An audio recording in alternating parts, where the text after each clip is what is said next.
শুধুমাত্র একটি TV show বানাতে গিয়ে 40 জন বাচ্চাকে মরুভূমিতে ছেড়ে দেওয়া হয়েছিল। চলুন এর পিছনের রহস্য জানি।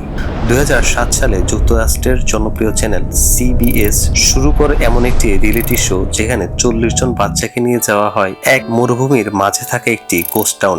জায়গাটার নাম বোনানজা সিটি। পুরো জায়গাটা একেবারে ফাঁকা, কোনো বড় মানুষ নেই, কোনো গাইড নেই, বাচ্চারাই সবকিছু চালাবে। তাদের বলা হয় পিওনিয়ার্স।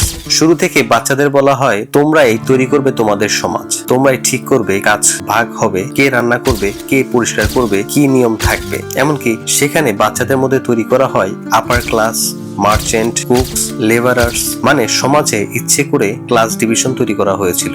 সব মিলিয়ে শিশুদের জন্য এটা কোনো খেলা ছিল না, এটা ছিল এক প্রবল মানসিক চাপের পরীক্ষা। এই শোতে প্রতি সপ্তাহে করা হতো বিভিন্ন চ্যালেঞ্জ, আর যারা ভালো করতো তাদের দেওয়া হতো গোল্ড স্টার। এর মূল্য ছিল $20,000। কিন্তু এর মাঝেই ঘটতে থাকে ভয়ঙ্কর সব ঘটনা। কিছু বাচ্চা দুর্ঘটনায় আহত হয়, কেউ কেউ কাজ করতে করতে কান্নায় ভেঙে পড়ে, এমনকি এক বাচ্চা ভুল করে ব্লিচ পান করে ফেলে, যা পরে বড় খবর হয়ে যায়। মানুষ প্রশ্ন তুলতে শুরু করলো, একদল ছোট বাচ্চাকে মরুভূমিতে পাঠিয়ে দিয়ে সমাজ গঠন, এটা কি বিনোদন নাকি নির্যাতন? ধীরে ধীরে শোটি নিয়ে শুরু হয় বিশাল বিতর্ক। মিডিয়া, আইনজীবী, শিশু অধিকার সংগঠন সবাই বলল এটা মানুষের জীবন নিয়ে খেলা। অবশেষে CBS মাত্র এক সিজন প্রচার করে এবং তারপর জোরালো সমালোচনার কারণে শোটি বন্ধ করে দেওয়া হয়। আজও কিড নেশন বিশ্বের অন্যতম বিতর্কিত রিয়েলিটি শো। কেউ বলে এটি ছিল সোশিয়াল এক্সপেরিমেন্ট, আবার অনেকে বলে এটা ছিল শিশু শোষণ।